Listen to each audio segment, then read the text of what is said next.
every 3 houses because all of them were boarded up. Yep. You know, I've knocked doors in many like scary places, but what drives me is the passion to change, you know, everything in that neighborhood. And we shouldn't necessarily, you know, be there, to be completely honest and to be completely frank, if we're not willing to invest in it. And part of investing in it is canvassing, you know, and making sure that we're connecting on a level deeper than, you know, saying hi and hello and did you mow your lawn, if you have one, you know, or, you know, whatever, did you pick up your mail and kind of stuff, which is very important to build community. But you know, all of these issues are connected, and to your point, like if we're not thinking about each other's issues and intersectionally about disabilities and color and you know, gender and so many other things, if we're not thinking about those in an intersectional way, and thinking about the people that are most vulnerable, you know, we're talking about identity politics. All of these questions literally intersect. It's just like there's answers in each other's questions, and you know, if we're not thinking about it that way, if we're not thinking about who's most vulnerable in our community in every room that we enter into,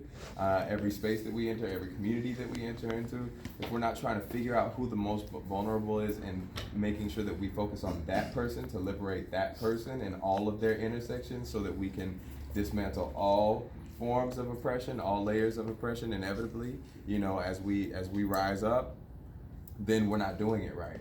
And I think that is what's really important in this campaign for me, that I see that value in this campaign and I see that focus in this campaign, that, you know, an old white man that sounds, or well, an old Jewish man, same thing, in this country, that really, you know, he's 70, however years old, 8 years old, you know, that sounds like a broken record, right, for the past 4 decades, but he's consistent in his values, and he's still as consistent as he is in his rhetoric, and as consistent as he is in what he's been fighting for.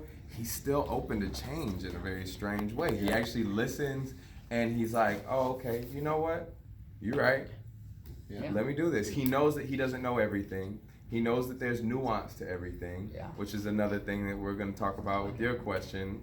You know, the nuance of navigating, you know, oppressed communities with abuse that runs rampant in their communities because we're so afraid of appearing of showing any sign of weakness or any weak link because of white supremacy. We got to be survival of the fittest, you know. And so we're like willing to brush the abuse that happens and runs rampant in our communities to the side just to appear perfect so that we could be on a united front.